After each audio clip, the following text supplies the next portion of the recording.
தினம் ஒரு ஜெபம் என்கிற ஜெப வேலைக்கு நேராக இயேசு கிறிஸ்துவின் நாமத்தினாலே உங்களை வாழ்த்தி வரவேற்கிறேன். இன்றைய நாளுக்குரிய வசனம் ஏசாயா தீர்க்க தரிசன புஸ்தகம் அதிகாரம் 41 வசனம் 18. உயர்ந்த மேடுகளில் ஆறுகளையும் பள்ளத்தாக்குகளின் நடுவே ஊற்றுகளையும் திறந்து வனாந்திரத்தை தண்ணீர் தடாகமாகவும் வறண்ட பூமியை நீர்க்கேணிகளும் ஆக்கி. நாம் யாவரும் கண்களை மூடி தேவனை நோக்கி ஜெபிப்போம். எங்களை நேசிக்கிறதான நல்ல தகப்பனே, இந்த நாளுக்காக ஸ்தோத்திரம். கர்த்தர் கொடுத்த புதிய நாளுக்காக நாங்கள் நன்றி செலுத்துகிறோம் ஆண்டவரே. இந்த நாளிலும் உம்முடைய புதிய கிருபையும் உம்முடைய புதிய நன்மையும் எங்களை தொடர்கிறபடினாலும் உமக்கு ஸ்தோத்திரம் ஆண்டவரே.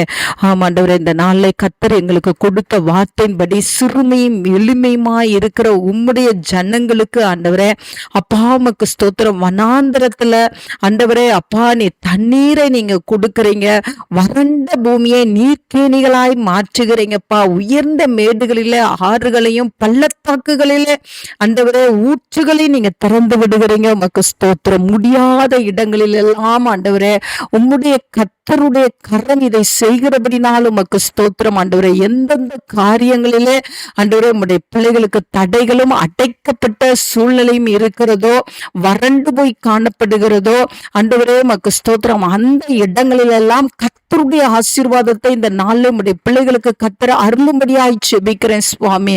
உமக்கு நன்றி அப்பா, உமக்கு நன்றி ஆண்டவரே. உம்முடைய பிள்ளைகளுடைய பாரங்களை கர்த்தர் நீக்கி போட்டு சுவாமி ஆண்டவரே எளிமையும் சிறுமியுமா இருக்கிற உம்முடைய பிள்ளைகளை கர்த்தர் இன்றைக்கு நீர் ஆசீர்வதிக்கிறீங்க. உமக்கு ஸ்தோத்திரம் ஆண்டவரே. இனி நடக்காது என்கிற காரியத்துல அப்பா நீர் ஊற்றை நீங்க திறந்து விடுகிறபடினாலும் உமக்கு ஸ்தோத்திரம் ஆண்டவரே.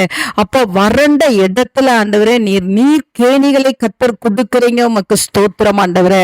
கர்த்தர் அவ்விதமான அற்புதங்களை எல்லாம் செய்து ஆண்டவரே உம்முடைய பிள்ளைகளை சந்தோஷப்படுத்துங்க. உம்முடைய பிள்ளைகளுடைய சத்தத்தை நீர் கேட்கிறபடினால் நன்றி அப்பா ஆண்டவரே. உமக்கு நன்றி. உம்முடைய பிள்ளைகள் உம்முடையவர்களாய் இருக்கட்டும். இயேசுவின் மூலம் ஜெபிக்கிறேன் நல்ல பிதாவே. ஆமேன், ஆமேன்.